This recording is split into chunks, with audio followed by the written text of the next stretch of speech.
സദസ്സിൽ അനുഗ്രഹം ചൊരിഞ്ഞുകൊണ്ട് ധന്യ സാന്നിധ്യങ്ങളായ എല്ലാ സന്യാസിവര്യന്മാരുടെയും പാദങ്ങളിൽ വിനീത പ്രണാമങ്ങൾ അർപ്പിക്കട്ടെ. ഈ പരിപാടിയിൽ എത്തിച്ചേരുന്ന എല്ലാ ഭാഗവതാചാര്യന്മാരെയും ആദരപൂർവം പ്രണമിക്കുന്നു. ഭാഗവത തത്വസമീക്ഷാ സത്രത്തിൻ്റെ ഭാഗമാവാൻ ഭാഗ്യം സിദ്ധിച്ച സമാദരണീയരായ എല്ലാ ശ്രോതാക്കളെയും ആദരപൂർവം പ്രണമിക്കുന്നു. വളരെ ചുരുങ്ങിയ സമയം കൊണ്ട് ശ്രീമദ് ഭാഗവതത്തിൻ്റെ ഏറ്റവും താത്വികമായ ഭാഗങ്ങൾ നാം ഓരോരുത്തരും അനുസന്ധാനം ചെയ്തുകൊണ്ടിരിക്കുകയാണ്. കഴിഞ്ഞ ദിവസങ്ങളിലൂടെയൊക്കെ വൈവിധ്യങ്ങളായ ഭാഗവത കഥാമുഹൂർത്തങ്ങളുടെ ശ്രവണം, കഴിഞ്ഞ തത്വസമീക്ഷാ സത്രത്തിൻ്റെ പല വർഷങ്ങളിലൂടെയുമുള്ള നിരന്തരമായ ശ്രവണം, പിന്നീട് സംപൂജ്യ സ്വാമികളുടെ നേതൃത്വത്തിലുള്ള ക്രമമായ മനനവും അനുസന്ധാനവുമൊക്കെ ഇവിടെ എത്തിച്ചേർന്നിരിക്കുന്ന എല്ലാ ജിജ്ഞാസുക്കളായ ശ്രോതാക്കൾക്കും ശ്രീമദ് ഭാഗവതത്തിൽ സാമാന്യമായ ജ്ഞാനം നൽകിയിട്ടുണ്ട് എന്ന മുൻധാരണയോടുകൂടിയിട്ടാണ് വിഷയത്തെ സമീപിക്കുന്നത്. മറ്റു വേദികളിൽ നിന്നൊക്കെ നമുക്ക് തത്വസമീക്ഷാ സത്രത്തിലെ വേദികൾ വാസ്തവത്തിൽ ഭാഗവതം വിദ്വാൻമാർക്കൊരു പരീക്ഷയാണ് എന്ന് ആചാര്യന്മാർ പറയാറുണ്ട്. അതുപോലെ നമ്മളെപ്പോലെ പഠിച്ചു തുടങ്ങുന്ന വിദ്യാർത്ഥികൾക്ക് തത്വസമീക്ഷാ സത്രത്തിലെ ഈ വേദിയും വാസ്തവത്തിൽ ഒരു പരീക്ഷയാണ്. കാരണം വളരെ ഗൗരവത്തോടുകൂടി വിഷയത്തെ സമീപിക്കുന്ന ശ്രോതാക്കൾ ഈ വേദിയുടെ ഒരു വലിയ സവിശേഷതയാണ് എന്ന് തിരിച്ചറിഞ്ഞുകൊണ്ട് ഹംസഗീത എന്ന ഭാഗത്തിലെ ഏതാനും ചില ആശയങ്ങൾ മാത്രം ഞാനൊരു മുന്നൊരുക്കം എന്ന നിലയിൽ പറയുകയാണ്. പൂർണ്ണമായ അനുസന്ധാനം സാധിക്കുക വളരെ ബുദ്ധിമുട്ടുള്ള കാര്യമാണ്. അതുകൊണ്ട് തന്നെ ചില ആശയങ്ങളിലൂടെ ഹംസഗീതയിലേക്ക് പ്രവേശിക്കുന്നതിനുള്ള ഒരു ശ്രമം മാത്രം പിൽക്കാലത്ത് നമ്മുടെ കൂടുതൽ ചിന്തയ്ക്കും മനനത്തിനും ഒരു വഴി തുറക്കൽ മാത്രമേ ഈ ചെറിയ സമയം കൊണ്ട് നമുക്ക് സാധിക്കുകയുള്ളൂ. കഴിഞ്ഞ ദിവസങ്ങളിലൂടെയൊക്കെയുള്ള മനനത്തിലൂടെയും ചിന്തയിലൂടെയും ഏകാദശ സ്കന്ധത്തിലെ ഈ ഭാഗത്തെത്തി നിൽക്കുമ്പോൾ ക്രമേണ ശ്രീമദ് ഭാഗവതം നമ്മെ ഘട്ടം ഘട്ടമായി ഭഗവാനിലേക്ക് ഉപനയിച്ചു കൊണ്ടിരിക്കുന്ന കാഴ്ച നമുക്ക് കാണാൻ സാധിക്കും. അതായത് സാമ്പ്രദായികമായ ഉപനയന കർമ്മങ്ങളല്ല, മറിച്ച് ഭഗവാനിലേക്ക് നയിക്കുക, സമീപത്തേക്ക് നയിക്കുക ഉപനയനത്തിന് എന്ന അർത്ഥമെടുത്താൽ ഭഗവാനിലേക്ക് ഭക്തനെ ക്രമമായി നയിച്ചു കൊണ്ടുപോകുന്ന പ്രക്രിയയാണ് ശ്രീമദ് ഭാഗവതം ശ്രോതാക്കളുടെയും പഠിതാക്കളുടെയും മുന്നിൽ വെക്കുന്നത്. ചെറിയ ചെറിയ കഥകളിലൂടെ, ഭക്തചരിതങ്ങളിലൂടെ, തത്വോപദേശങ്ങളിലൂടെ ഒക്കെ ക്രമമായി കൊണ്ടുവന്ന് ഏകാദശത്തിലെ ഈ ഉദ്ധവോപദേശം എന്ന ഭാഗവത ഹൃദയത്തിലേക്ക്, ഭാഗവത സാരത്തിലേക്ക് ഭക്തനെ അനുനയിപ്പിക്കുന്ന പ്രക്രിയയാണ്, കൂട്ടിച്ചേർക്കുന്ന പ്രക്രിയയാണ് ശ്രീമദ് ഭാഗവതകാരൻ വളരെ ബോധപൂർവം ചെയ്തിരിക്കുന്നത്.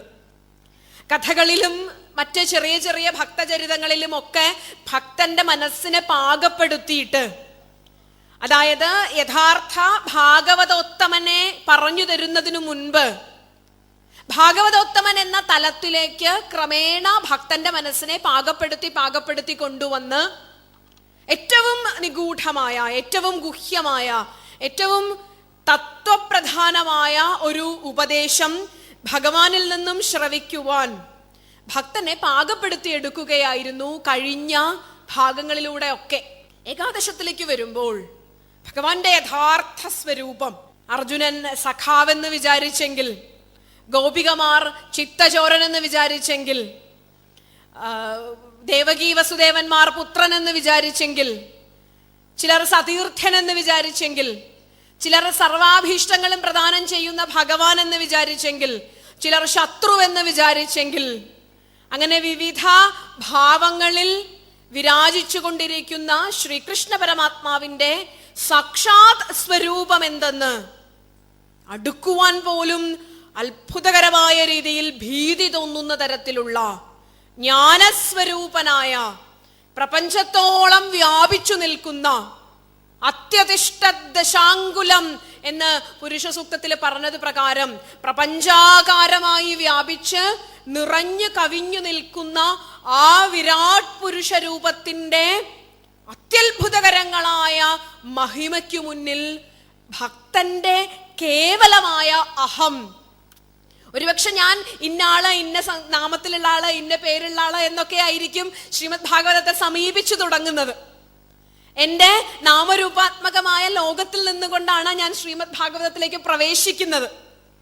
പക്ഷേ കേവലം ക്രമികമായ ഭാഗവതാനുസന്ധാനത്തിലൂടെ ഭഗവാന്റെ യഥാർത്ഥ സ്വരൂപത്തിലേക്ക് നാം അനുനയിക്കപ്പെടുമ്പോൾ നാം വളരെ ഭംഗിയായി തിരിച്ചറിയുന്നു നമ്മുടെ അഹംബോധത്തിന്റെ ഓരോരോ തൂവലുകളും കൊഴിഞ്ഞു കൊഴിഞ്ഞു കൊഴിഞ്ഞു കൊഴിഞ്ഞു പോയി. ഈ യാത്രയിൽ എവിടെയൊക്കെയോ അറിയാതെ തന്നെ നമ്മുടെ അഹംബോധത്തിന്റെ തൂവലുകളെ ഭഗവാൻ കൊഴിച്ചു കളഞ്ഞിരിക്കുന്നു. എന്നിട്ട് ഈ വിരാട് പുരുഷ ദർശനം, ഈ വിശ്വ സങ്കല്പത്തിലേക്ക് ഭക്തനെ ഉയർത്തിക്കൊണ്ടുവരിക എന്ന ഒരു യാത്രയാണ് വാസ്തവത്തില് ഭാഗവതത്തിലൂടെ നമ്മൾ നടത്തുന്നത്. സപ്താഹമായാൽ 7 ദിവസത്തിലൂടെ നടത്തുന്ന ഈ യാത്ര ഈ ഭഗവാന്റെ അമാനുഷിക പ്രതിഭയ്ക്കു മുന്നിൽ പ്രപഞ്ചാകാരമായി അതിനപ്പുറത്തേക്ക് വ്യാപിച്ചു നിൽക്കുന്ന ഭാഗവത തത്വത്തിലേക്ക് ഭക്തനെ ക്രമമായി കൊണ്ടുപോകുന്ന പ്രക്രിയയാണ്. ഭാഗവതത്തിലുള്ള ഉപദേശങ്ങളൊക്കെ ഭഗവാൻ ഭക്തന് കൊടുക്കുന്ന, പലരിലൂടെ കൊടുക്കുന്ന ഉപദേശങ്ങളിൽ വച്ചൊക്കെ ഉദ്ധവർക്ക് കൊടുക്കുന്ന ഉപദേശത്തിന് ഏറ്റവും മനോഹാരിതയും ഏറ്റവും ഗാംഭീര്യവും വരാൻ പ്രധാനപ്പെട്ട കാരണം അത് ഭഗവത്ഗീത പോലെ ദോഗ്ധാ ഗോപാലനന്ദന പാർത്ഥോ വത്സ സുധീ ഭോക്ത എന്ന് ഭഗവത്ഗീതയുടെ ആമുഖത്തിൽ പറഞ്ഞതുപോലെ ഭക്തനെ മുന്നിൽ കണ്ടുകൊണ്ട് ഭക്തോത്തമനായ ഉദ്ധവരിലൂടെ നാഹം തവാംഘ്രി കമലം ക്ഷണാർത്ഥമപി കേശവ, എനിക്ക് ഒരു നിമിഷം പോലും അവിടുത്തെ പാദപത്മങ്ങളിൽ നിന്നും വിട്ടുനിൽക്കുക എന്നത് സാധ്യമല്ല എന്ന സഫലമായ പ്രാർത്ഥനയാണ് ഉദ്ധവനെ നമുക്കൊക്കെ ഏറ്റവും പ്രിയപ്പെട്ടവനാക്കുന്നത്. ഒരു ഭാഗവത ശ്രോതാവിനും ഉദ്ധവനോളം തന്നെ ആക്കി തീർക്കണേ എന്ന പ്രാർത്ഥനയാണ് എപ്പോഴും ഉണ്ടാവുന്നത്. അതുകൊണ്ട് തന്നെ ഭക്തന്മാരിൽ വെച്ച് ഏറ്റവും ശ്രേഷ്ഠനായ ഉദ്ധവരിലൂടെ നമ്മിലേക്ക് ഒഴുകിയെത്തുന്ന ഈ ഗീതാമൃതം, ഈ ഉപദേശാമൃതം വാസ്തവത്തില് ഭക്തർ ജ്ഞാനിയായ ജിജ്ഞാസുവായ തത്വചിന്തകനായ ഭക്തനിലേക്ക് ഓരോരുത്തരെയായി എത്തിക്കുന്ന പ്രക്രിയയാണ്. ഇത്തരത്തിലൊരു ആമുഖത്തിലൂടെ ഹംസഗീതയിലേക്ക് പ്രവേശിക്കുമ്പോൾ നമ്മൾ ബദ്ധനെയും മുക്തനെയും കണ്ടു കഴിഞ്ഞതിന് ശേഷം ഹംസഗീതയിലേക്ക് പ്രവേശിക്കുമ്പോൾ സത്വരജ തമോ ഗുണങ്ങളുടെ സ്വരൂപത്തെക്കുറിച്ച് നമുക്ക് ഭാഗവതത്തിന്റെ കാപിലം മുതലുള്ള ഭാഗങ്ങൾ അനുസന്ധാനം ചെയ്ത് സാമാന്യ ഒരു ധാരണ എത്തിയിട്ടുണ്ട്. ഇവിടെ ഹംസഗീത ഏകാദശത്തിലെ 13ാമത്തെ അധ്യായമായ ഹംസഗീത ആരംഭിക്കുന്നത് ഗുണങ്ങളുടെ സാമാന്യമായ ധാരണ ഉണ്ട് എന്ന് ധരിക്കുന്ന തൻ്റെ ഭക്തനോട്, സത്വരജതമോ ഗുണങ്ങളാണ് പ്രകൃതിയുടെ ഗുണങ്ങളാണ്, ഇത് മനുഷ്യന് ഓരോരുത്തരിലും സഹജമായി വാസനാമയമായി നമുക്ക് കിട്ടിയിട്ടുള്ളതാണ് എന്നൊക്കെ അതിൻ്റെ സ്വഭാവത്തെക്കുറിച്ചും സത്വരജതമോ ഗുണങ്ങളുടെ സ്വഭാവത്തെക്കുറിച്ചൊക്കെ സാമാന്യ ബോധം സിദ്ധിച്ച ഒരു പഠിതാവിനോടാണ്, ഒരു ശ്രോതാവിനോടാണ് ഭഗവാൻ ഗുണാ ബുദ്ധേ നച ആത്മനഃ എന്ന് പറഞ്ഞുകൊണ്ട് തുടങ്ങുന്നത്. ഈ സത്വരജതമോ ഗുണങ്ങളൊക്കെ അല്ലയോ ഉദ്ധവ, നീ മനസ്സിലാക്കണം, ഇതൊക്കെ ബുദ്ധിയുടെ ഗുണങ്ങളാണ്, ഇതൊന്നും ആത്മാവിന്റെ ഗുണങ്ങളല്ല, ഇതൊന്നും നിന്റെ സ്വരൂപത്തെ ബാധിക്കുന്നതല്ല, ഇതൊക്കെ ബുദ്ധിയുടെ ഗുണങ്ങളാണെന്ന വിവേകജ്ഞാനം നിനക്കുണ്ടാവണം എന്ന് നേരിട്ട് തത്വപ്രവചനത്തിലേക്ക് കടക്കണം. ഒരു ആമുഖമില്ല, ഒരു കഥയില്ല, ഒരു കഥയുടെ പശ്ചാത്തലമില്ല, ഒരു ഉദാഹരണമില്ല. കാരണം ആ തലം വരെ ക്രമമായിട്ട് ഭഗവാൻ നമ്മെ കൊണ്ട് എത്തിച്ചിട്ടുണ്ട്. ഇനി കൃത്യമായി പറയുകയാണ്, ഈ ഗുണങ്ങളെല്ലാം ബുദ്ധിയുടെ സ്വഭാവമാണ് എന്ന് നീ ആദ്യമായി മനസ്സിലാക്കുക. ഇനിയോ സത്വേന അന്യതമൗ ഹന്യാത് സത്വം സത്വേന ചൈവഹി. ഈ 3 ഗുണങ്ങളും നമ്മുടെ സഹജമായ സ്വഭാവത്തിന്റെ ഭാഗമാണ്. ഭഗവത്ഗീത മനുഷ്യർക്ക് നൽകുന്ന ഒരു സർട്ടിഫിക്കറ്റ് ഉണ്ട്, രജോധിക കർമ്മപര ദുഃഖേപി സുഖമാനിനഹ എന്ന്. നമ്മൾ രജോ ഗുണ പ്രധാനികളാണ്. രജോധിക, രജോ ഗുണത്തിന്റെ ആധിക്യമുള്ളവരാണ് മനുഷ്യര്. കർമ്മപര, കർമ്മപ്രേരണയാണ്, എപ്പോഴും കർമ്മം ചെയ്യാൻ നിരന്തരമായ വാസനയുള്ളവരാണ്.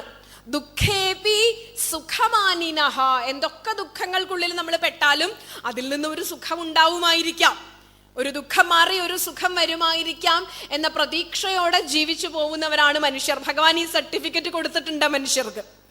ഈ സത്വരജ തമോ ഗുണങ്ങൾ നമ്മളിൽ ഉണ്ടെങ്കിലും രജോ ഗുണ പ്രധാനികളാണ് മനുഷ്യർ എന്ന് സർട്ടിഫൈ ചെയ്തിരിക്കുന്നു. പക്ഷേ അത് സാമാന്യ മനുഷ്യരുടെ രീതിയാണ്. സാമാന്യ മനുഷ്യർ രജോ ഗുണത്തിൽ മുഴുകിയിട്ട് കർമ്മവാസനകളിൽപ്പെട്ട് ജീവിക്കുന്നവരാണ്.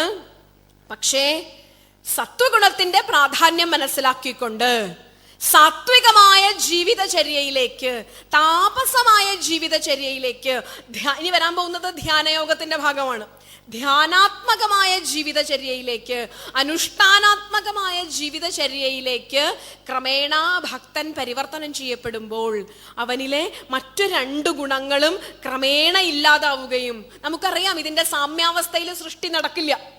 ഇതിനൊരു വിഷമം ഉണ്ടാവുമ്പോഴാണ്, ഈ സത്വരജ തമോ ഗുണങ്ങളുടെ ഈക്വലിബ്രിയം ഭഞ്ജിക്കപ്പെടുമ്പോഴാണ് സൃഷ്ടി നടക്കുന്നത്. അപ്പൊ രജസും സത്വവും തമസും കൂടിയും കുറഞ്ഞും ഓരോരുത്തരുടെ സ്വഭാവത്തിനനുസരിച്ച് ഓരോരുത്തരിലും സ്ഥിതി ചെയ്യുന്നുണ്ട്. അത് നമ്മൾ കഴിക്കുന്ന ഭക്ഷണത്തിൽ ഉൾപ്പെടെ എല്ലാത്തിലും സ്ഥിതി ചെയ്യുന്നുണ്ട്. നമുക്കറിയാം ഇതനുസരിച്ചാണ് നമ്മുടെ വർണ്ണ ആശ്രമ വിഭജനം ഉണ്ടായിട്ടുള്ളത്. സത്വ രജ തമോ ഗുണങ്ങളുടെ ആധിക്യത്തിനനുസരിച്ചാണ് ഈ വിഭജനവും ഉണ്ടായിട്ടുള്ളത്. ഇത് സത്വഗുണം വർദ്ധിക്കുന്നതിനനുസരിച്ച്, ഒരാൾ ധ്യാനാത്മക മാനസനായി തീരുന്നതിനനുസരിച്ച്, ഒരാൾ ഭഗവത് പ്രിയനായി തീരുന്നതിനനുസരിച്ച്, ഒരാൾ ഭഗവാനിലേക്കുള്ള യാത്രയിൽ ഏതാണ്ട് അടുത്തെത്തിക്കൊണ്ടിരിക്കുന്നു, ഭഗവാനിലേക്ക് ഞാൻ എത്തിക്കൊണ്ടിരിക്കുന്നു എന്ന തലം വരുമ്പോഴേക്കും ക്രമേണ സത്വേന അന്യതമൗ ഹന്യാത്, സത്വാധിക്യം കൂടുന്നതനുസരിച്ച് സ്വാഭാവികമായും പ്രകൃതിയുടെ നിയമമാണ്, ഒന്നിന്റെ ഡോമിനേഷൻ ഉണ്ടാവുമ്പോൾ മറ്റൊന്ന് 2ഉം താഴേക്ക് പോകുന്നു. അങ്ങനെ ക്രമമായി സത്വഗുണം വർദ്ധിപ്പിക്കുവാൻ ഒരു സാധകൻ ശ്രമിക്കുമ്പോൾ, അത് അയാളുടെ പഠനത്തിലൂടെ ആയാലും അയാളുടെ മനനത്തിലൂടെ ആയാലും ചിന്തയിലൂടെ ആയാലും, സത്വഗുണം വർദ്ധിപ്പിക്കുവാനായി സാധകൻ ശ്രമിച്ചുകൊണ്ടിരിക്കുമ്പോൾ ക്രമേണ അന്യതമൗ ഹന്യാത്, പതുക്കെ പതുക്കെ പതുക്കെ പതുക്കെ മറ്റു 2 ഗുണങ്ങളും ഇല്ലാതായിത്തീരുന്ന, കുറഞ്ഞു വരുന്ന, അല്പമാത്രം, ഛാന്തോഗ്യോപനിഷത്തിലുള്ള പ്രയോഗമാണ് ഖദ്യോതമാത്രം, ഒരു ഖദ്യോതത്തിന്റെ അത്രയും, ഒരു മിന്നാമിന്നിയുടെ അത്രയും ചെറുതായി ചെറുതായി ചെറുതായി അതടങ്ങുന്ന ഒരു തലത്തിലേക്കും മനുഷ്യൻ സത്വഗുണപ്രധാനികളായി സാത്വിക ജീവിതത്തിലേക്കും ഭക്തൻ ക്രമമായി വരുന്ന ഒരവസ്ഥ നമുക്ക് കാണാൻ സാധിക്കും. അതുകൊണ്ട് തന്നെ സത്വഗുണം കൊണ്ട് മറ്റു 2നെയും ഇല്ലാതാക്കുക, രജതമോ ഗുണങ്ങളുടെ ജഡതയുടെ പ്രതീകമായ തമോ ഗുണത്തെയും വളരെ ക്രിയാത്മകമായി പ്രവർത്തിക്കാൻ തോന്നുന്ന സത്വഗുണത്തെയും രജോ ഗുണത്തെയും ഇല്ലാതാക്കിക്കൊണ്ട് സാത്വിക സ്വഭാവം വളർത്തിയെടുക്കുക എന്ന് ഭഗവാൻ പറയുന്നു. പിന്നീട് ഭഗവാൻ പറഞ്ഞു തരുന്നത്, അർജുനനോട് പറഞ്ഞു ഭഗവത്ഗീതയില്, നിസ്ത്രൈഗുണ്യോ ഭവ അർജുന. ഈ ത്രൈഗുണ്യ വിഷയമാണ് ഈ ലോകം മുഴുവനും, ത്രൈഗുണ്യ വിഷയമാണ് നീ അനുഭവിക്കുന്നതൊക്കെ.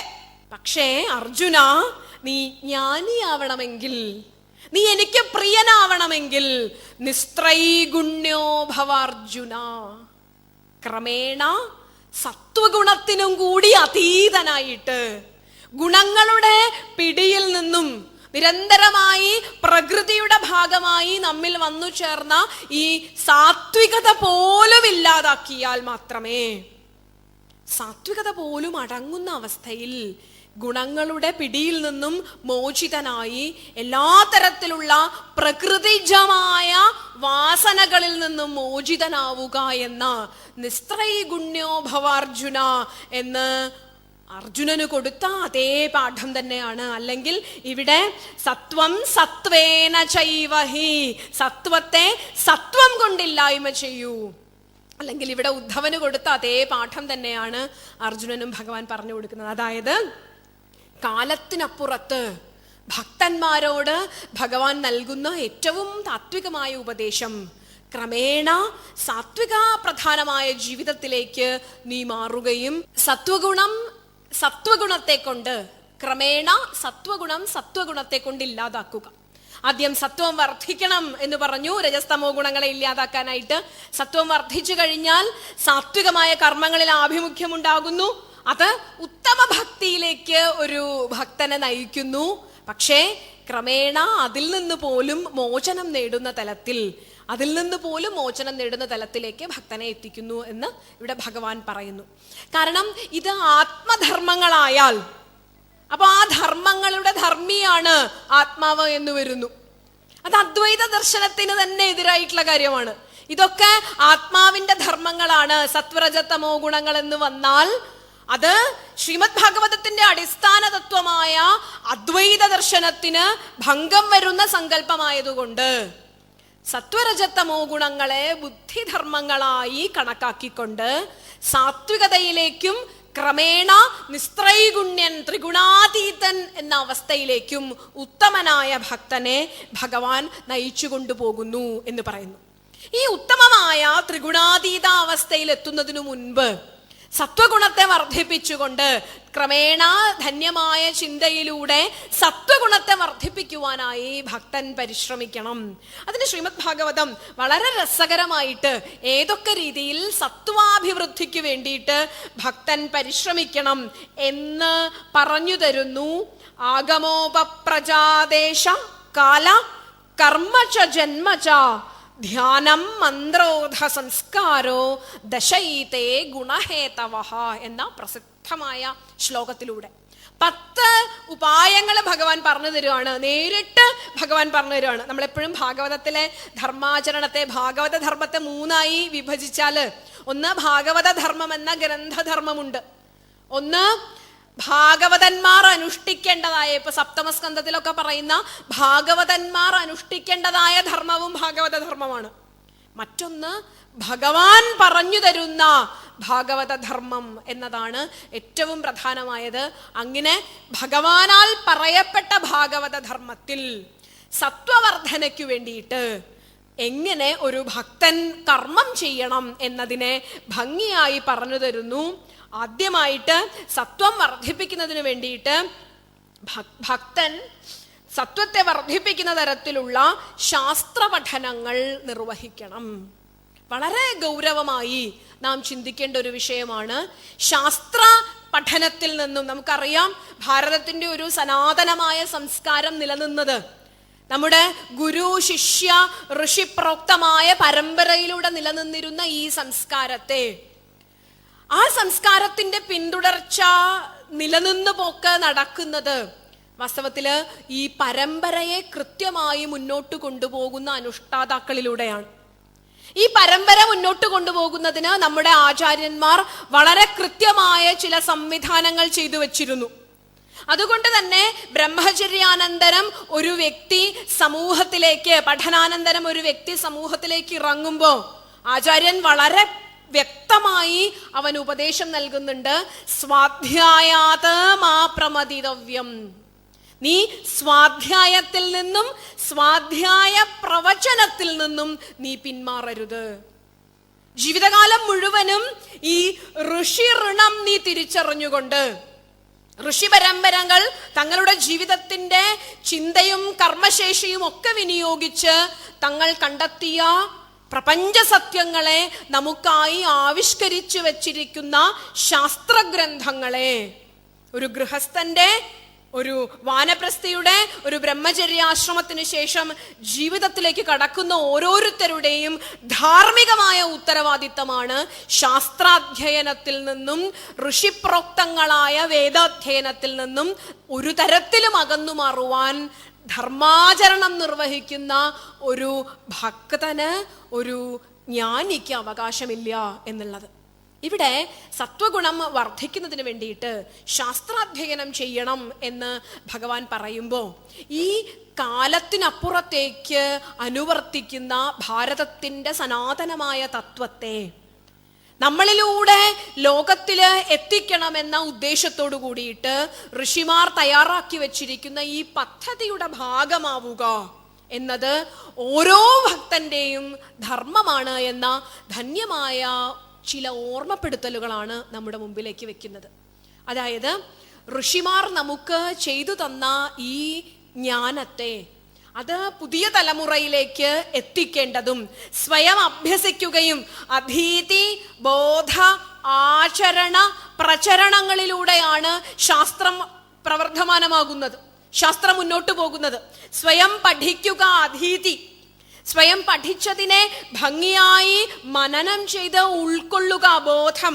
അടുത്തത് സമൂഹത്തിന് മാതൃകയായിക്കൊണ്ട് ഭാഗവത ധർമ്മികൾ, ഭാഗവത അനുഷ്ഠാനം നിർവഹിക്കുന്നവർ, ഭക്തോത്തമന്മാർ എന്ന് നമ്മൾ അഭിമാനിക്കുമ്പോൾ അതിൻ്റെ വ്യക്തമായ പ്രകടനമാവണം ബോധം, ആചരണം എന്നത്.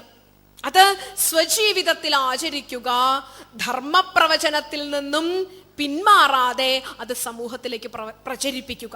ഇന്ന് ഈ പരിപാടിക്ക് ശേഷം നടക്കുന്ന ഒരു വലിയ അത്ഭുതകരമായ രീതിയിൽ ഒരു കൂട്ടായ്മയുടെ ഭാഗമായിട്ട് ഇവിടെ നടക്കാൻ പോകുന്ന സമൂഹ കുട്ടികളെ പങ്കെടുപ്പിച്ചുകൊണ്ടുള്ള വിഷ്ണു സഹസ്രനാമ ജപയജ്ഞത്തിൻ്റെ ഒരു വലിയ മുന്നോടിയായിട്ടാണ് നാം ഈ ശാസ്ത്രാധ്യയനത്തിൽ നിന്നും പിന്നോട്ട് പോകരുത് എന്ന ആശയത്തെ സംസാരിക്കുന്നത്. വാസ്തവത്തില് ഭഗവാൻ നമുക്ക് തന്ന ഈ ഉപദേശത്തിന്റെ വളരെ വ്യക്തമായ അനുഷ്ഠാനമാണ് നമ്മളിവിടെ കാണാൻ പോകുന്നത്.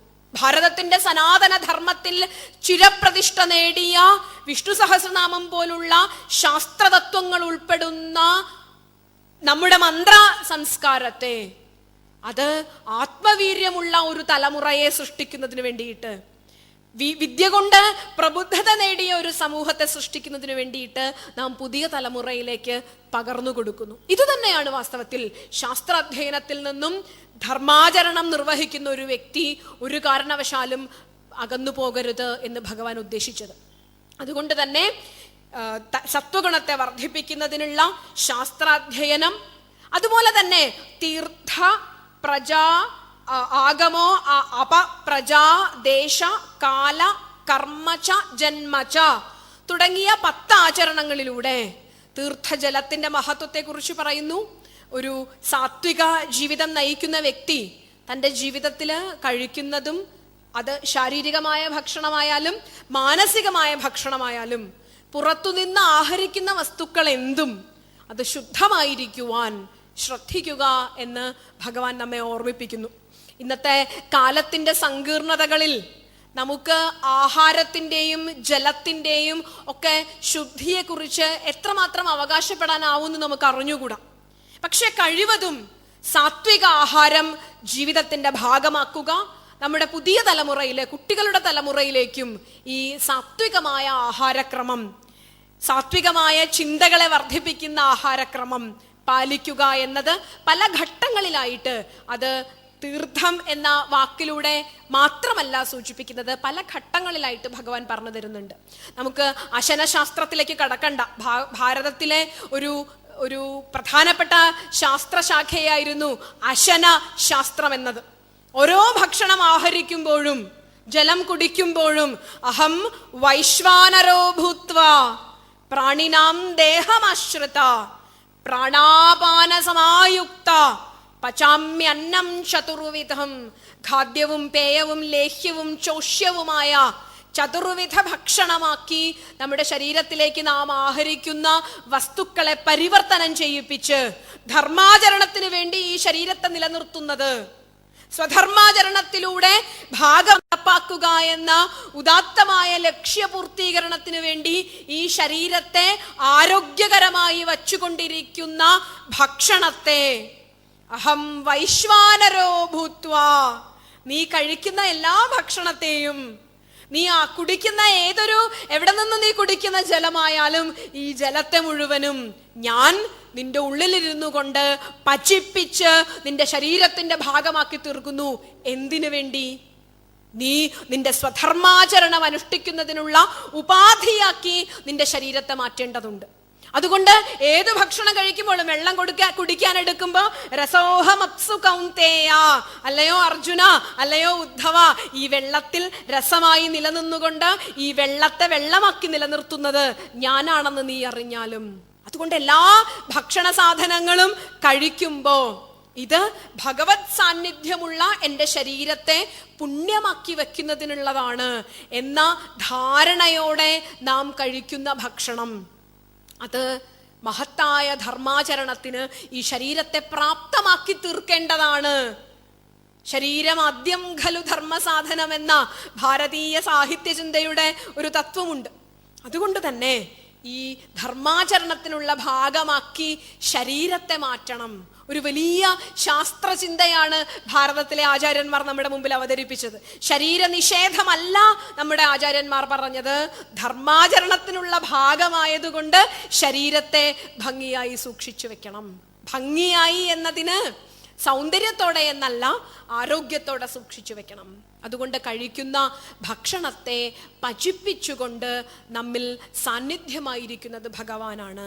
ഒപ്പം മറ്റൊരു തലത്തിലൂടെ, അത്ര വിസ്തരിച്ച ഇത് എത്രത്തോളം തീർക്കാനൊക്കുന്ന എനിക്ക് അറിഞ്ഞുകൂടാ, മറ്റൊരു തലത്തിൽ കൂടി നാം കഴിക്കുന്ന ഭക്ഷണമാണ്, നാം കുടിക്കുന്ന ജലമാണ് നമ്മുടെ ശരീരത്തിൽ പ്രാണനായും മനസ്സായും രൂപപ്പെടുന്നത് എന്ന് ഔപനിഷദമായ ചിന്തയുണ്ട്. ഛാന്തോഗ്യോപനിഷത്തിലെ വളരെ പ്രസിദ്ധമായ ഉദാഹരണം, നീ ഭക്ഷണം കഴിക്കാതിരിക്കൂ എന്ന് ശ്വേതകേതുവിനോട് അച്ഛൻ പറയുന്നു. എങ്ങനെയാണ് അണുവിൽ നിന്നും മഹത്തരത്തിലേക്കുള്ള ഉയർച്ച? ഈ അണുവായതും മഹത്തായതും ഒന്നാണ് എന്നെങ്ങനെ പറയാൻ സാധിക്കുന്നു എന്ന ചോദ്യത്തിന് നീ 16 ദിവസം ഭക്ഷണം കഴിക്കാതിരിക്കൂ, ഒരു പരീക്ഷണത്തിന്റെ രീതിയിൽ ശ്വേതകേതുവിനോട് അച്ഛൻ പറഞ്ഞു. അവൻ 16 ദിവസം ഭക്ഷണം കഴിക്കാതെ വന്നു. എന്നിട്ട് അച്ഛൻ പറഞ്ഞു, കുട്ടി നീ ആ വേദങ്ങളൊക്കെ ഒന്ന് ചൊല്ലൂ എന്ന് പറഞ്ഞു. ഇവൻ വളരെ മിടുക്കനായിട്ട് അച്ഛൻ പറഞ്ഞ ഉടനെ തന്നെ ആദ്യം മുതൽ ഋഗ്വേദ യജുർവേദാദികൾ ചൊല്ലി മനപ്പാഠം ചൊല്ലാറുണ്ടായിരുന്ന കുട്ടിക്ക് ഈ ഭക്ഷണം കഴിക്കാണ്ട് വന്നപ്പോ ഒന്നും ഓർമ്മ വരുന്നില്ല. അപ്പൊ അച്ഛാ എനിക്ക് ഒന്നും ഓർക്കാൻ പറ്റുന്നില്ലല്ലോ എന്ന് പറഞ്ഞു. അപ്പോഴാണ് അച്ഛൻ പറയുന്നത്, കുഞ്ഞേ, നീ കഴിക്കുന്ന അന്നത്തിൽ നിന്നാണ് നിന്റെ മനസ്സ് രൂപപ്പെടുന്നത്. ഞാൻ ഭക്ഷണം കഴിക്കാതിരിക്കൂ എന്ന് നിന്നോട് പറഞ്ഞപ്പോ വെള്ളം കുടിക്കണമെന്നും പറഞ്ഞിരുന്നു. കാരണം പ്രാണനായി ഈ ജലത്തിന്റെ സൂക്ഷ്മാംശമാണ്, അതിന്റെ ഒരംശം രക്തമായി പോകുന്നു, അതിന്റെ ഏറ്റവും സൂക്ഷ്മമായ അംശമാണ് പ്രാണനായി രൂപപ്പെടുന്നത്. കഴിക്കുന്ന അന്നത്തിന്റെ ഏറ്റവും സൂക്ഷ്മമായ അംശമാണ് കുഞ്ഞെ മനസ്സായി രൂപപ്പെടുന്നത്.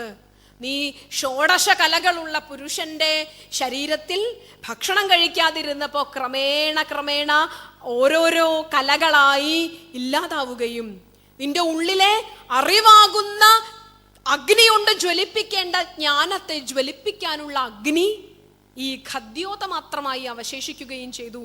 അതുകൊണ്ട് സാത്വികാഹാരം, ആഹാരശുദ്ധി, വാക്ശുദ്ധി, ഇതൊക്കെ സാത്വിക ജീവിതത്തിലേക്ക് ഒരു വ്യക്തിയെ പരിവർത്തിക്കപ്പെടുന്നതാണ്.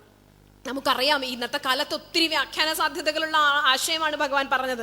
നമ്മുടെ കുഞ്ഞുങ്ങളെ ഫാസ്റ്റ് ഫുഡിന്റെയും ജങ്ക് ഫുഡിന്റെയും ലോകത്തിലേക്ക് അമ്മമാർ തന്നെ കൈപിടിച്ചു കൊണ്ടുപോകുമ്പോ, ഭക്ഷണം കഴിക്കാനിരിക്കുമ്പോഴേക്കും എനിക്ക് നൂഡിൽസ് മതി എന്ന് പറഞ്ഞാൽ, എനിക്ക് ലേസ് മതി എന്ന് പറഞ്ഞാൽ, എനിക്ക് ബർഗർ മതി എന്ന് പറഞ്ഞാൽ, എനിക്ക് ഈ വഴിയിൽ വെക്കിൽ വെട്ടി ഒരു സാധനത്തിൻ്റെ ഉള്ളിൽ ചുരുട്ടി തരുന്ന ഭക്ഷണം മതി എന്ന് പറഞ്ഞാൽ, നാവിൻ്റെ ഇഷ്ടത്തിനനുസരിച്ച് കുഞ്ഞിനെ അത് കൊടുത്ത് ഭക്ഷണശീലങ്ങളിലേക്ക് കൊണ്ടുപോകുന്ന നമ്മൾ ഓരോരുത്തരും അവനെ സാത്വിക ജീവിതത്തിൽ നിന്നും നാവിലൂടെ വലിച്ചകറ്റുകയാണ് ചെയ്യുന്നത്.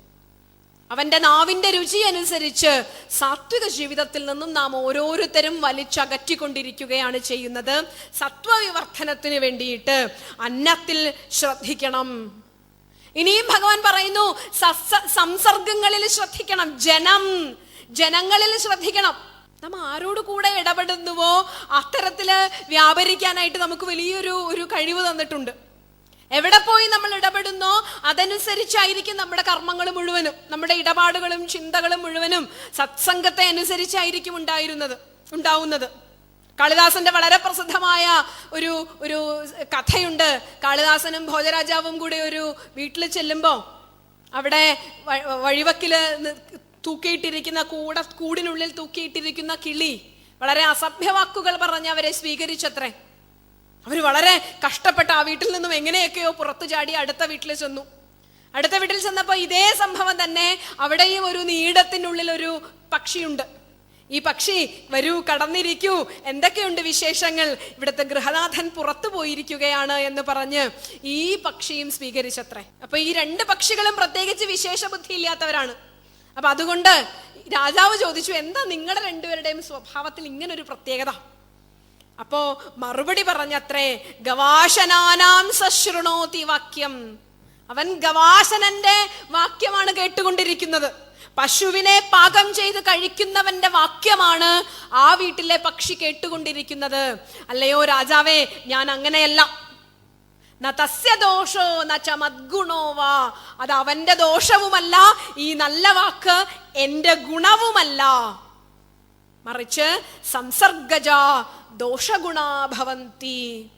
ഒരു 7 ദിവസത്തെ ഭാഗവത ശ്രവണവും സത്സംഗവും കഴിഞ്ഞു പോകുമ്പോൾ കുറച്ചു ദിവസത്തേക്കെങ്കിലും ഒക്കെ ഒരു സത്വവർദ്ധനം നമ്മുടെ മനസ്സിൽ നമുക്ക് തോന്നുന്നുണ്ടാവാം. കുറച്ചു ദിവസത്തേക്കൊക്കെ ഇവിടുത്തെ ഈ ആചാര്യന്മാരുടെയും സത്തുക്കളുടെയും ഉള്ള സംഘം കൊണ്ട് ഭാരതത്തിലെ ഋഷീശ്വരന്മാർ സഫലമായ ഒരു പ്രാർത്ഥന സങ്കല്പിച്ചിരുന്നു. മമ ഉത്തമ ശ്ലോക ഗുണേഷു സഖ്യം. ഭഗവാനെ, എനിക്ക് ഉത്തമന്മാരുമായിട്ടുള്ള സഖ്യം തരൂ, എനിക്ക് ഉത്തമന്മാരുമായിട്ടുള്ള ഇടപെടലുകൾ തരൂ എന്ന് സഫലമായ ഒരു പ്രാർത്ഥനയുണ്ടായിരുന്നു.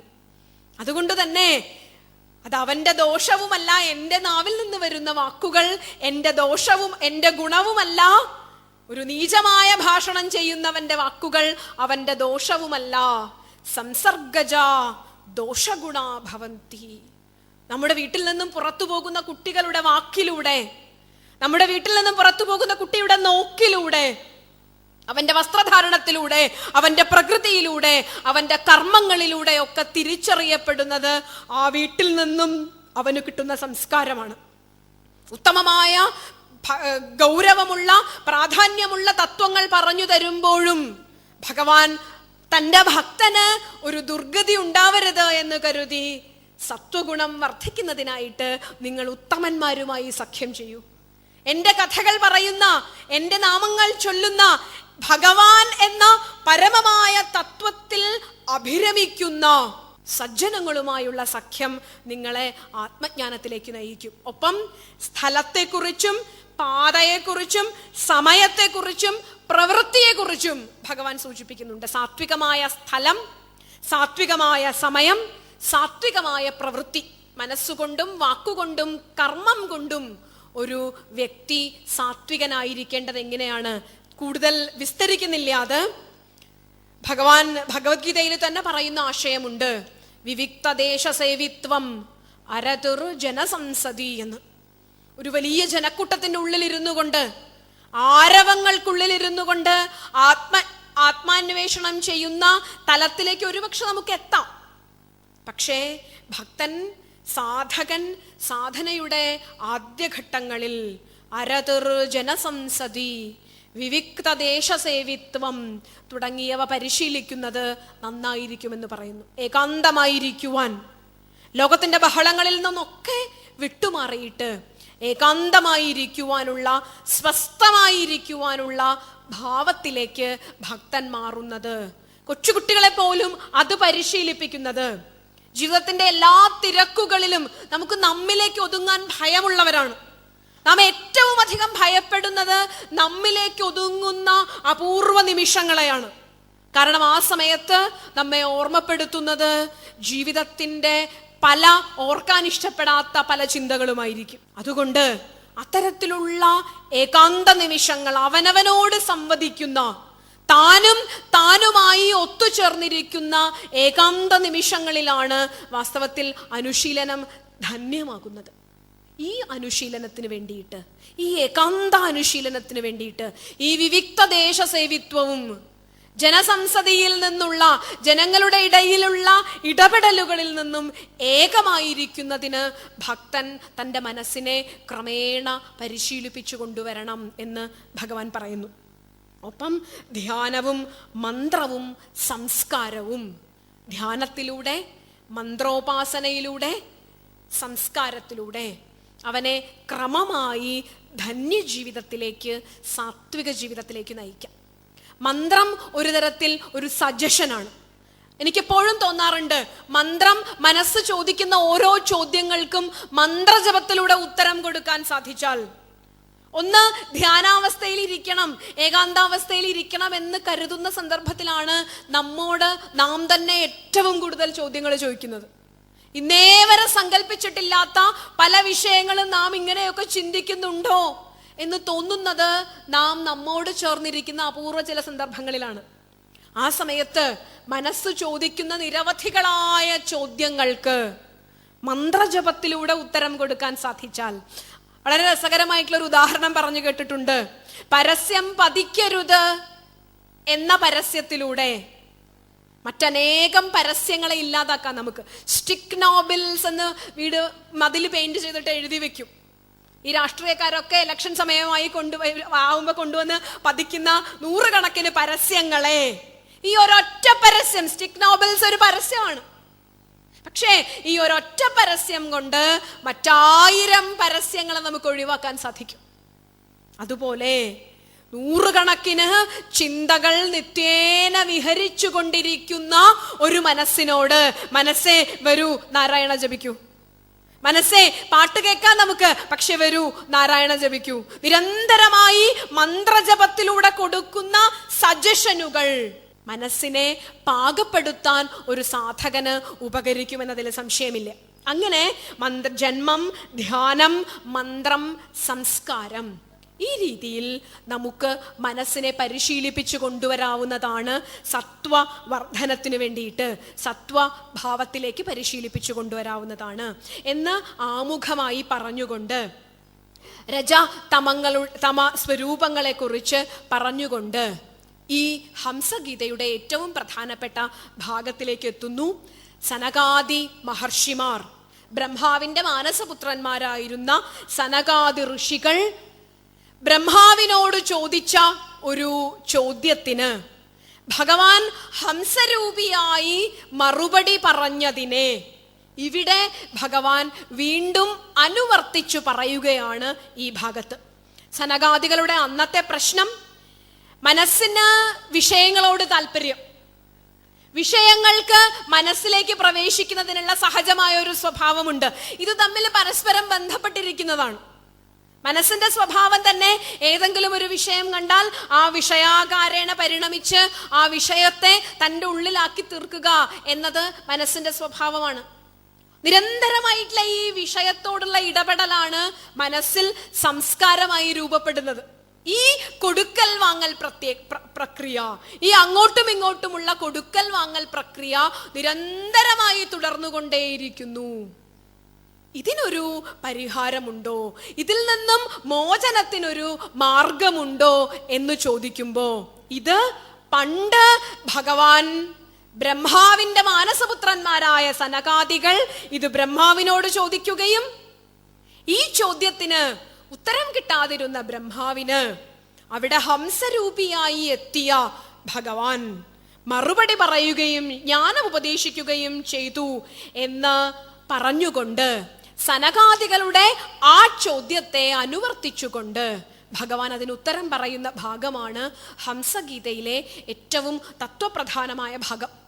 ഹംസരൂപത്തിൽ വന്ന ഭഗവാനെ കണ്ടിട്ട് സനകാദികൾ ആദ്യമായിട്ട് അവിടുന്ന് ആരാണ്, ഈ രൂപത്തിൽ വന്നിട്ടുള്ള അവിടുന്ന് ആരാണ് എന്ന് സനകാദികൾ വളരെ സ്വാഭാവികമായ ഒരു ചോദ്യം ചോദിക്കുന്നു.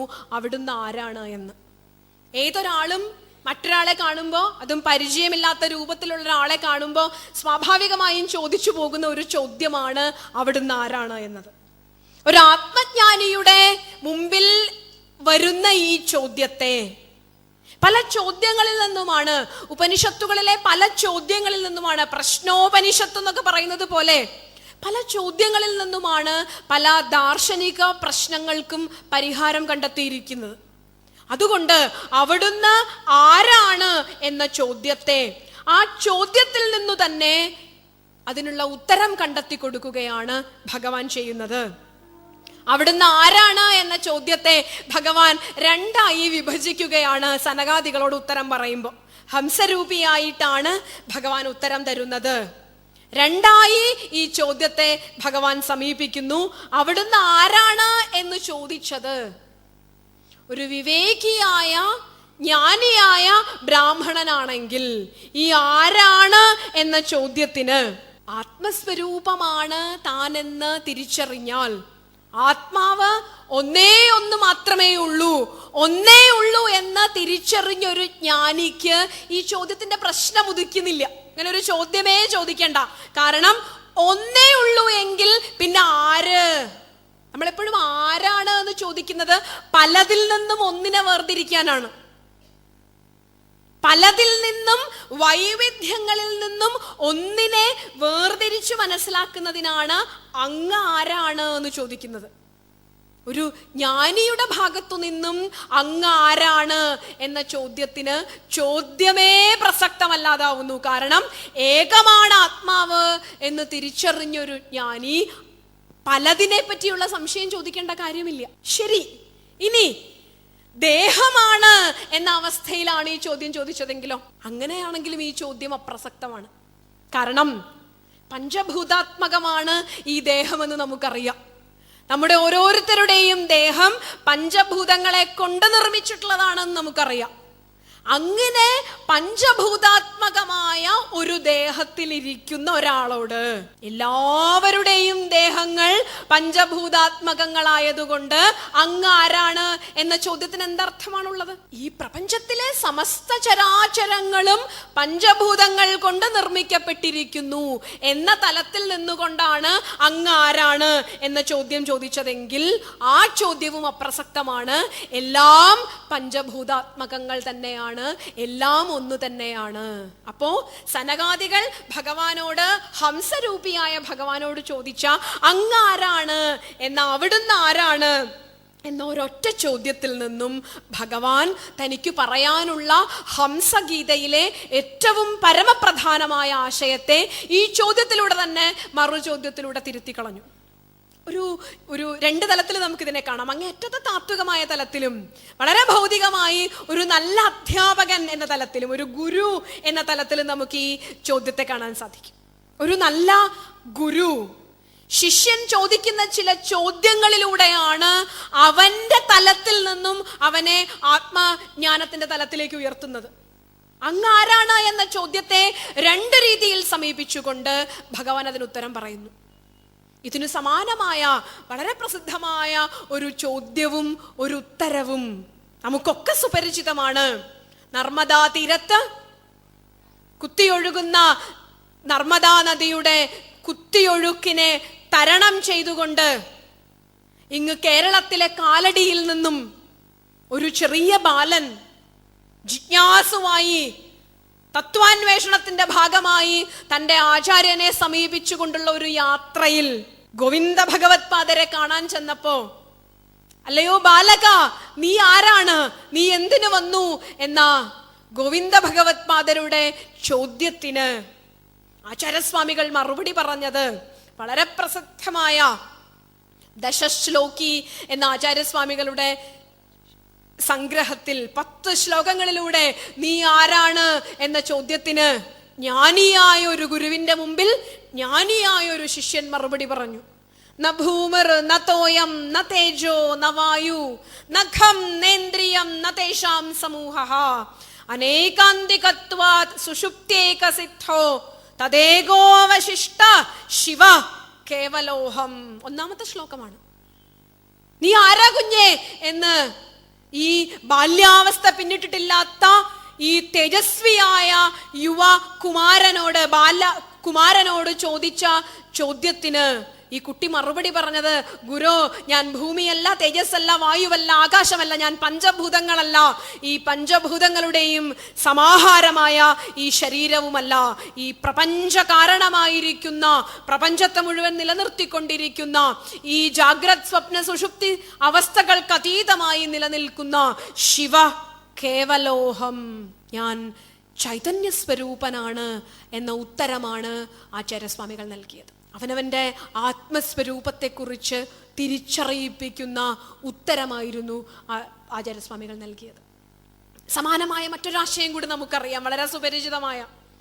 ശാസ്ത്ര ചിന്തയിൽ, ശാസ്ത്ര ചർച്ചയിൽ മുഴുകിക്കൊണ്ടിരുന്ന ആചാര്യസ്വാമികൾ കാശിയുടെ ഗംഗാതീരത്തുകൂടി നടന്നു പോകുമ്പോൾ കഥയുടെ ഭാഗമായി നാം കേട്ടിട്ടുണ്ട്, ഒരു ചണ്ടാലൻ എതിരെ വരുന്നെന്നും കൂടെ നിൽക്കുന്നവർ ചണ്ടാലനോട് മാറിപ്പോകാൻ പറഞ്ഞപ്പോൾ ചണ്ടാലൻ തിരിച്ചു ചോദിച്ചു, കിംഗംഗംബുനി ബിംബിതേ അംബരമണൗ എന്ന ശ്ലോകത്തിലൂടെ ചണ്ടാലൻ തിരിച്ചു ചോദിച്ചു, അല്ലയോ മഹാത്മാവേ, അങ്ങ് മാറാൻ പറഞ്ഞത്, കഥയാണിത്, ഒരിക്കലും ആചാര്യസ്വാമികളോളം ദശശ്ലോകി ഈ ചെറുപ്രായത്തിലെ ഗുരുവിനോട് ചൊല്ലിയ ഒരു മഹാത്മാവ് കാശിയിൽ വെച്ച് ഇങ്ങനെ ഒരു ചണ്ടാലനോട് മാറിപ്പോവാൻ പറഞ്ഞുവെന്ന് നമ്മൾ വിശ്വസിക്കുന്നില്ല. പക്ഷേ മനീഷാ പഞ്ചകത്തിന്റെ ഒരു പശ്ചാത്തലം ഉണ്ടാക്കുവാനായി ചമച്ച ഒരു കഥയായിരിക്കാം. കഥാഭാഗം വിടുക, തത്വഭാഗത്തിലേക്ക് നമുക്ക് വരാം. മാറിപ്പോകാൻ പറഞ്ഞപ്പോ ചണ്ടാലൻ തിരിച്ചു ചോദിച്ചു, ഈ ശരീരമാണോ മാറേണ്ടത്, ഈ ആത്മാവാണോ മാറേണ്ടത്? ആത്മാവാണ് മാറേണ്ടതെങ്കിൽ പ്രപഞ്ചം മുഴുവൻ വ്യാപിച്ചിരിക്കുന്ന ഒരു ചൈതന്യത്തെ എവിടെന്ന് എവിടേക്ക് മാറ്റാനാണ്? പൂർണ്ണമത പൂർണ്ണമിതം എന്ന തലത്തിൽ എവിടെന്ന് ഈ ശരീരത്തെ എവിടേക്ക് മാറ്റും ഞാൻ? ഇനി ഈ ശരീരമാണ് മാറേണ്ടതെങ്കിൽ പഞ്ചഭൂതാത്മകമായ എന്റെ ശരീരവും പഞ്ചഭൂതാത്മകമായ അങ്ങയുടെ ശരീരവും, ഇത് മലയാളത്തിന്റെ ദാർശനിക ഭൂമികയിലേക്ക്, നാടോടി പഴമയുടെ ഭൂമികയിലേക്ക് നമ്മുടെ പഴയ ഏതോ ഒരു ആചാര്യൻ കൊണ്ടുവന്നു. ഇവിടെ ഉത്തര മലബാറുകാരുണ്ടാവും. പൊട്ടൻ തെയ്യത്തിന്റെ തോറ്റം കേട്ടാൽ അറിയാം.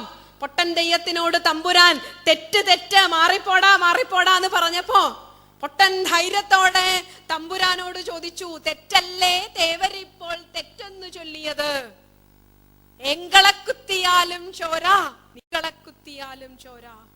ഇത്ര വലിയ പുരോഗമനപരമായ, ഇത്ര വലിയ ദാർശനിക പ്രസക്തിയുള്ള ആദർശ ആശയങ്ങൾ നിറഞ്ഞ നാടോടിപ്പഴമ പോലുമുള്ള ഒരു സംസ്കാരം നമുക്കുണ്ട്. പൊട്ടൻ ചോദിച്ചു, എന്റെ ശരീരത്തിലും ചോരയാണ്, അങ്ങയുടെ ശരീരത്തിലും ചോരയാണ്, നമ്മുടെ രണ്ട് ശരീരവും ഒരേ ജീവരം കൊണ്ടുണ്ടാക്കിയിരിക്കുന്നു, പിന്നെ അങ്ങ് തമ്പുരാനും ഞാൻ അടിയാളനും എന്ന രീതിയിൽ എന്നോട് മാറിപ്പോവാൻ പറഞ്ഞത് എന്തിന്റെ പശ്ചാത്തലത്തിലാണ്? ഭാരതത്തിന്റെ ആധ്യാത്മിക ചിന്ത, ഭാരതത്തിന്റെ അദ്വൈത ദർശനം നൽകുന്ന സ്വാതന്ത്ര്യത്തിന്റെയും സർവജീവി സമത്വ ദർശനത്തിന്റെയും ഉദാത്തമായ ഉദാഹരണമാണ് ഇവിടെ ഈ ദാർശനിക ചിന്തകളിലൂടെയൊക്കെ ഋഷി നമുക്ക് പറഞ്ഞു തരുന്നത്. അതുകൊണ്ട് തന്നെ ഹംസരൂപിയായ ഭഗവാൻ പറഞ്ഞു, അങ്ങയുടെ ചോദ്യം രണ്ടു രീതിയിൽ ഞാൻ കാണട്ടെ. ഞാൻ ഈ അങ്ങ് ആരാണെന്ന് ചോദിച്ചത് ആത്മതത്വത്തെ അറിഞ്ഞുകൊണ്ടാണെങ്കിൽ ഒരേ ഒരു ആത്മതത്വമേ ഉള്ളൂ എന്ന് ദൃഢപ്രതിഷ്ഠ നേടിയ ചിരമായ ബോധം ഉള്ള ഒരു വ്യക്തിയിൽ നിന്നും അങ്ങാരാണ് എന്ന് വേർതിരിച്ചൊരു ചോദ്യം പ്രസക്തമല്ലാതാവുന്നു. ഇനി പഞ്ചഭൂതാത്മകമായ ശരീരമാണ് അങ്ങ് ഈ ശരീരത്തിൽ ഇരിക്കുന്നത് ആരാണ് എന്ന് ഉദ്ദേശിച്ചെങ്കിൽ ആ പഞ്ചഭൂതാത്മകമായ ശരീരത്തിലും ഈ പഞ്ചഭൂതാത്മകമായ ശരീരത്തിലും ഒരേ വസ്തു തന്നെയല്ലേ ഇരിക്കുന്നത്. അതുകൊണ്ട് ഞാൻ ആരാണ് എന്ന ചോദ്യത്തിന് എന്തു പ്രസക്തിയാണുള്ളത് എന്ന ദാർശനികമായ ചിന്ത ചോദിക്കുന്നു. അതിനുശേഷം ഭഗവാൻ പറയുന്ന മറുപടി, മനസാ വചസാ ദൃഷ്ട്യാ ഗൃഹ്യത്തെ അന്യേരപി ഇന്ദ്രിയൈഹി അഹമേവ നമത്തോ. ഈ ഞാൻ ശ്ലോകഭാഗത്തൂടെ കടക്കുന്നില്ല കൂടുതൽ. മനസ്സുകൊണ്ടും വാക്കുകൊണ്ടും ദൃഷ്ടി കൊണ്ടുമൊക്കെ നീ ഈ ലോകത്ത് എന്തൊക്കെ അറിയുന്നുവോ, നീ എന്തൊക്കെ മനസ്സിലാക്കുന്നുവോ, നീ ഈ ലോക വ്യവഹാരങ്ങളിൽ എന്തിലൊക്കെ ഇടപെടുന്നുവോ അതെല്ലാം ഞാനാണ് എന്ന് തിരിച്ചറിയൂ. എന്നിൽ നിന്ന് അന്യമായിട്ട്, എന്നിൽ നിന്നും വ്യതിരിക്തമായിട്ട്, വയലാറിന്റെ വളരെ പ്രസിദ്ധമായ കവിതയുണ്ട്, എന്നിൽ നിന്ന് അന്യമായി വ്യതിരിക്തമായി മണ്ണിലൊന്നും ഉണ്ടായിട്ടില്ലെന്നു ഞാൻ പ്രഖ്യാപിച്ചു. എന്നിൽ നിന്ന് അന്യമായിട്ട്, എന്നിൽ നിന്നും വ്യതിരിക്തമായിട്ട് മത്ത പരതരം നാന്യത് കിഞ്ചിതസ്തി ധനഞ്ജയ മയി സർവമിതം പ്രോതം സൂത്രേ മണിഗണായിവ. നൂലിൽ മണികൾ പോലെ എന്നിലെല്ലാം ചേലിൽ കോർത്തുള്ളതാണ് ഓർത്തിടേണം.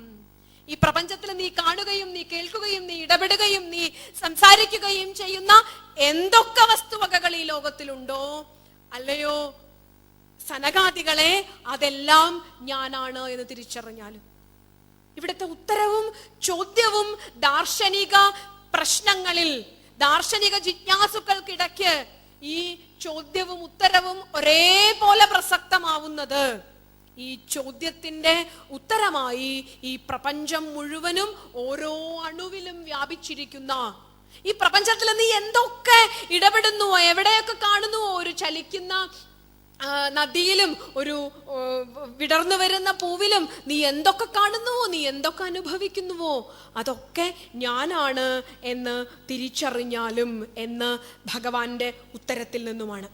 തുടർന്ന് ജാഗ്രത്, സ്വപ്ന, സുഷുപ്തി അവസ്ഥകളിലൂടെ കടന്നുപോയിക്കൊണ്ട് നാം നേരത്തെ പറഞ്ഞ സത്വ, രജ, തമോ ഗുണം, പിന്നീടുള്ള 13-ാം അധ്യായത്തിന്റെ ഭാഗം മുഴുവനും ഭഗവാൻ നൽകുന്ന ഉപദേശമാണ്.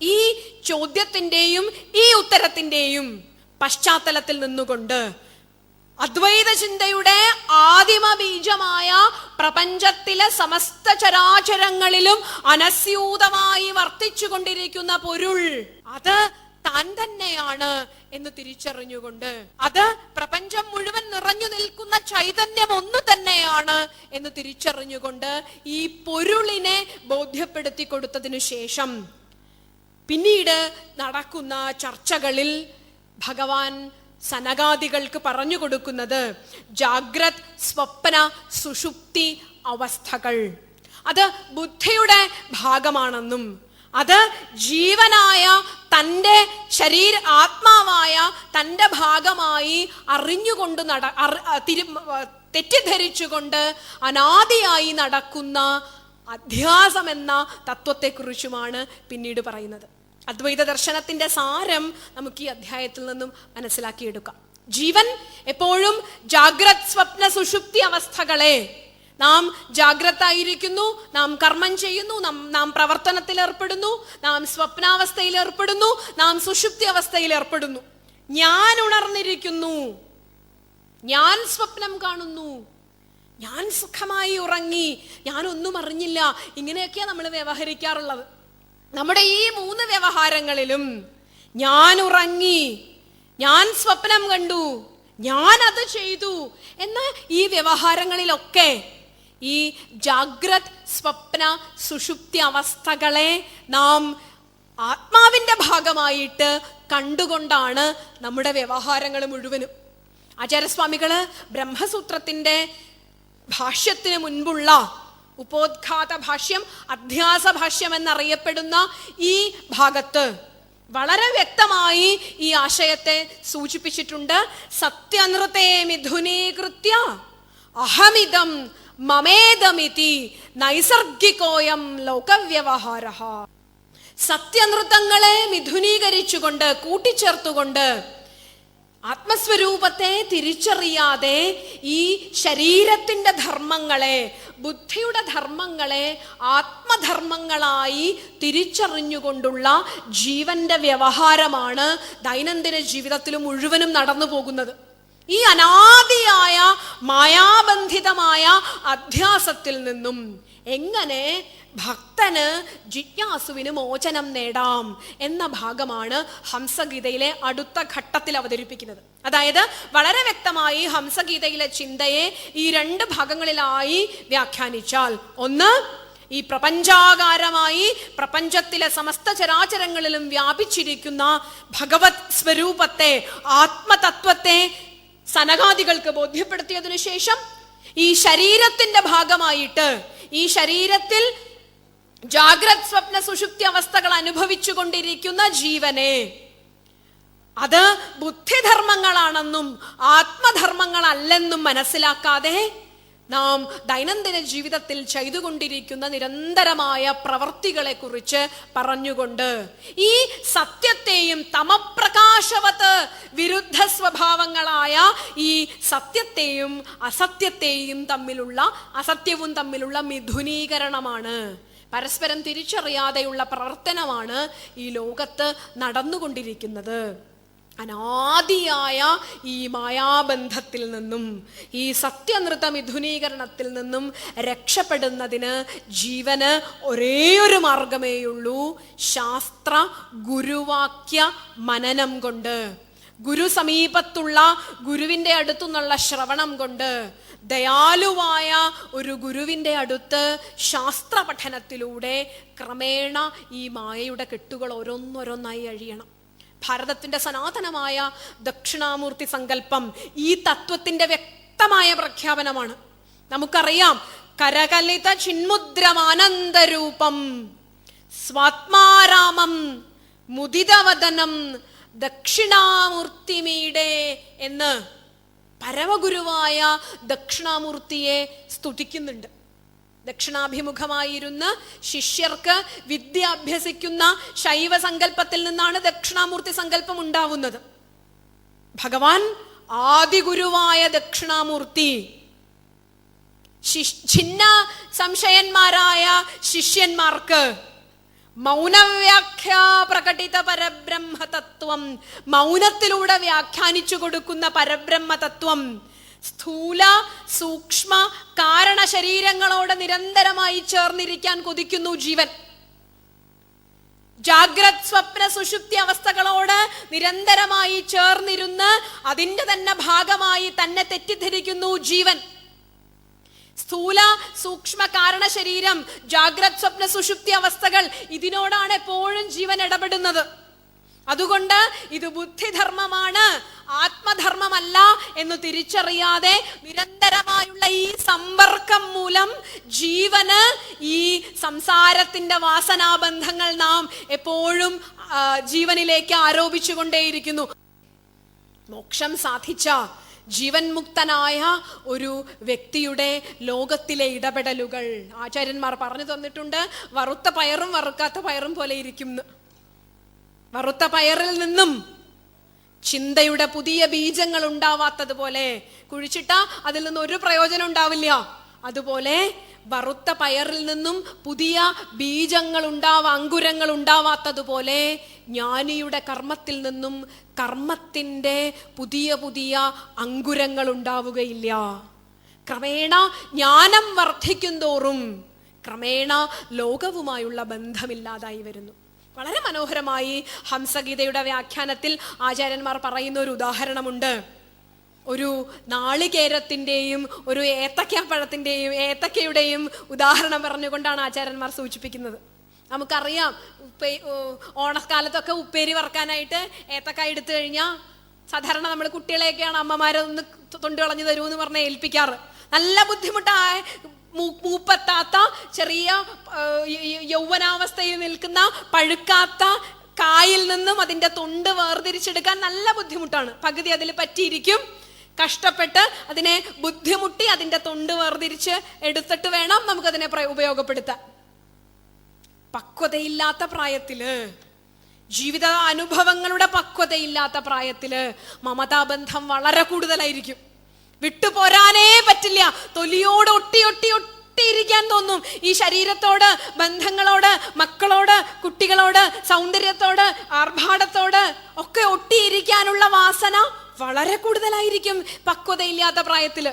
തേങ്ങ എന്ത് ബുദ്ധിമുട്ടാ അതിൻ്റെ ചിരട്ടയിൽ നിന്നും അതിനെ നല്ല പ്രായത്തിൽ വേർതിരിച്ചെടുക്കാൻ.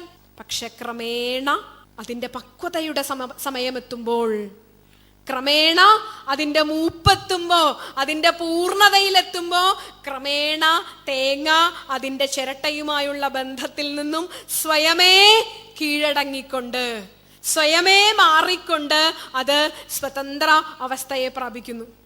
മൂപ്പെത്തിയ പഴത്തിന്റെ തോല് വേർതിരിച്ചെടുക്കാൻ എന്തെളുപ്പ. ഒട്ടും മമതാബന്ധമില്ലാതെ ജ്ഞാനി ഈ തേങ്ങ അതിൻ്റെ നമ്മൾ കൊട്ടത്തേങ്ങ എന്ന് പറയുന്ന അവസ്ഥയിലേക്ക്, ഈ ഉദാഹരണങ്ങളൊക്കെ വായിച്ച അമ്മമാർക്ക് ജ്ഞാനികളാവാവുന്നതേ ഉള്ളൂ. വീട്ടിൽ കൊട്ടത്തേങ്ങ എടുക്കുമ്പോൾ ഓർക്കുക, ഇതുപോലെ ആവണം ജീവിതം. പഴം പുഴുങ്ങാനായിട്ട് മക്കൾക്ക് പഴം പുഴുങ്ങാൻ എടുക്കുമ്പോഴേക്കും ഇതൊരു കായായിരുന്ന അവസ്ഥയിൽ ഇതിൽ നിന്നും എന്ത് ബുദ്ധിമുട്ടായിരുന്നു ഇതൊക്കെ വേർതിരിച്ചെടുക്കുന്നതിന് വേണ്ടിയിട്ട്. പക്ഷേ പാകത എത്തിയപ്പോ ഒരു ബുദ്ധിമുട്ടുമില്ല, ഒരു ബന്ധമില്ല, സുഖമായി പറഞ്ഞു പോരുന്നത് പോലെ ക്രമേണ ജ്ഞാനി ലോകബന്ധങ്ങളിൽ നിന്നും ക്രമേണ വിമുക്തി നേടുക. ചെറുപയർ മുളപ്പിച്ച് കഴിക്കുന്ന ശീലമുള്ളവരുണ്ടാവും. ഞാൻ എപ്പോഴും വിചാരിക്കാറുണ്ട്, ഈ ചെറുപയർ മുളപ്പിക്കാൻ വേണ്ടിയിട്ട് വെള്ളത്തിലിടുമ്പോൾ എപ്പോഴും ഒരു താരാട്ടുപാട്ടിൻ്റെ ഈണത്തോടെ ഓർത്തു പോകുന്നതാണ്.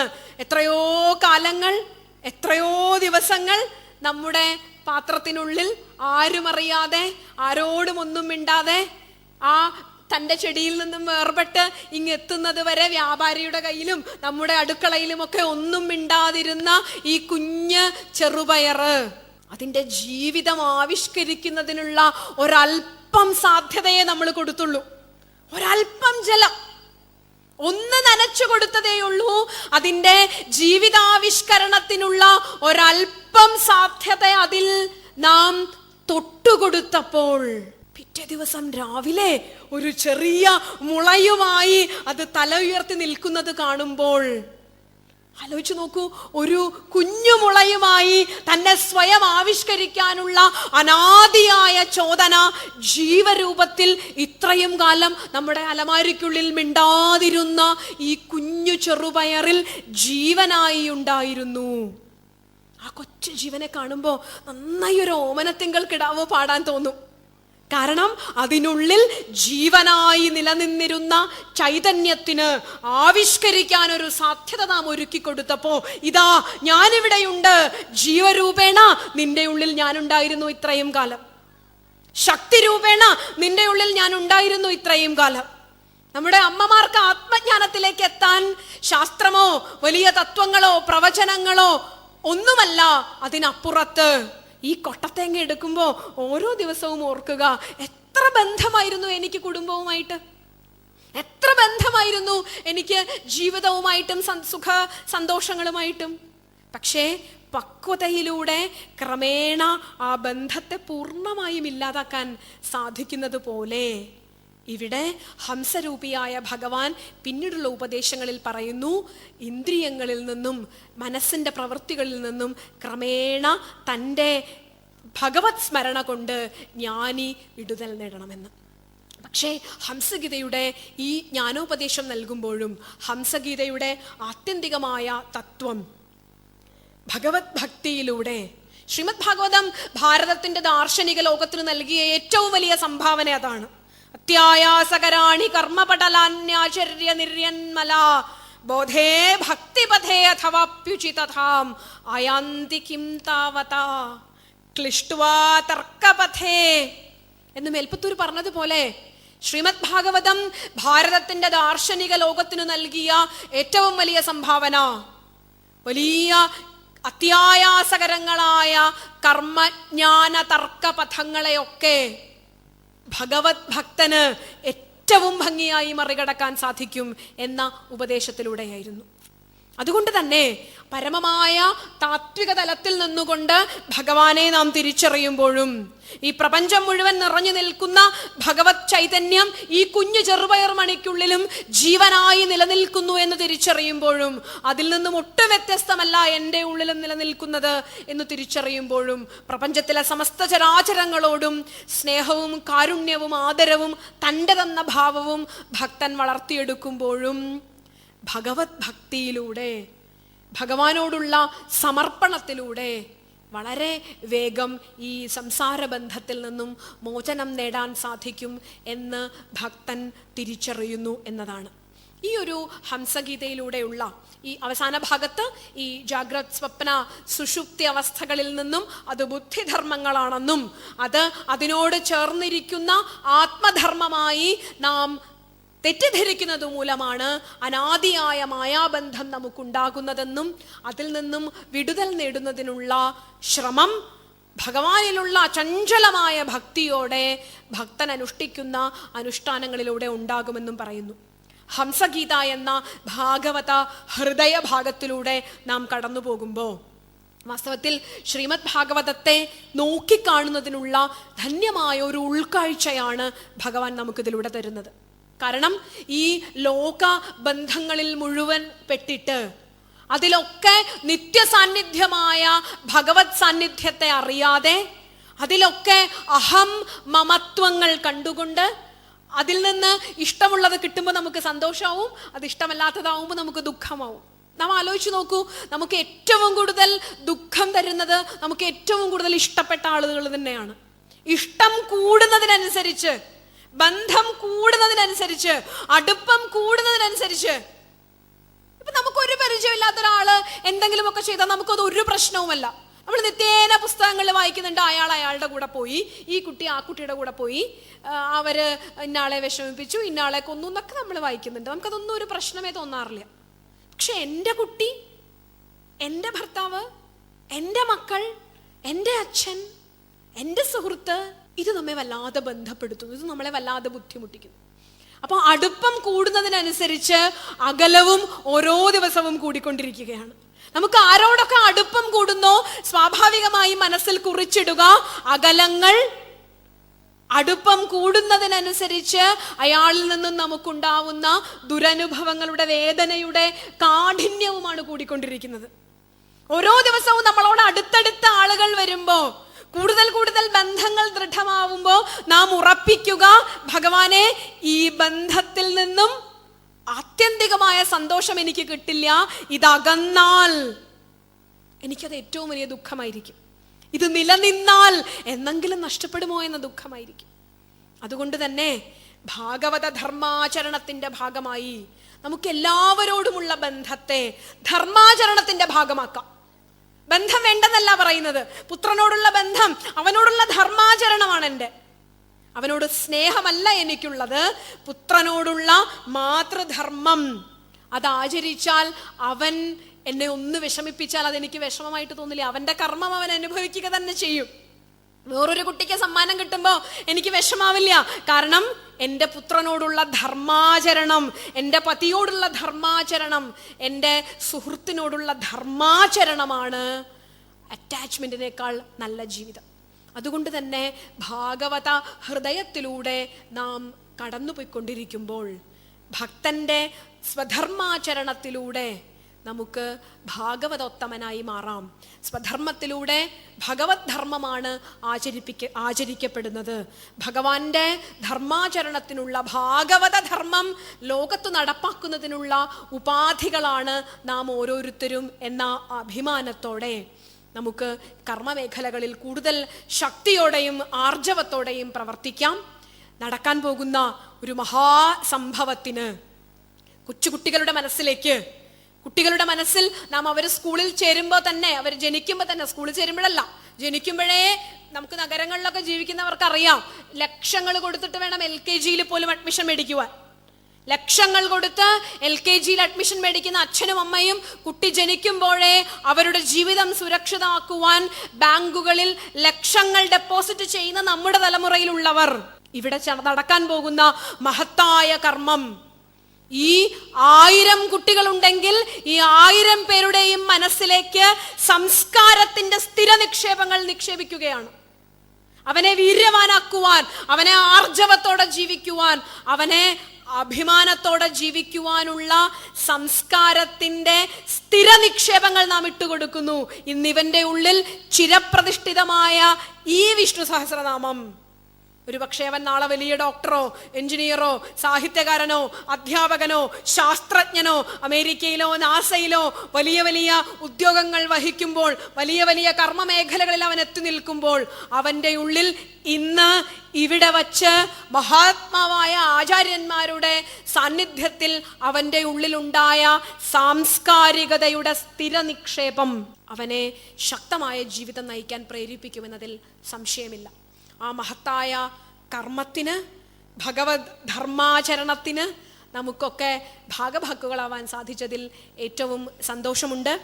ശ്രീമദ് ഭാഗവത തത്വസമീക്ഷാ സത്രത്തിൻ്റെ ഈ വേദിയിൽ ആചാര്യന്മാരുടെ മുമ്പിൽ, സന്യാസി ശ്രേഷ്ഠന്മാരുടെ മുമ്പിൽ, ധന്യരായ ഗൃഹസ്ഥാശ്രമികളായ, ഗൃഹസ്ഥരല്ല ഗൃഹസ്ഥാശ്രമികളായ ജ്ഞാനികളായ സജ്ജനങ്ങളുടെ മുമ്പിൽ വളരെ പെട്ടെന്നാണെങ്കിലും ഈ ആശയം അവതരിപ്പിക്കാൻ സാധിച്ചതിലുള്ള നന്ദി അറിയിച്ചുകൊണ്ട് സമാരാധ്യനായ സന്യാസി ശ്രേഷ്ഠന്മാർക്കും സംപൂജ്യ ഭൂമാനന്ദ സ്വാമികൾക്കും പ്രണാമങ്ങൾ അറിയിച്ചുകൊണ്ട് ഈ വാക്കുകൾ ഭഗവത് പാദങ്ങളിൽ സമർപ്പിക്കുന്നു. നമസ്കാരം.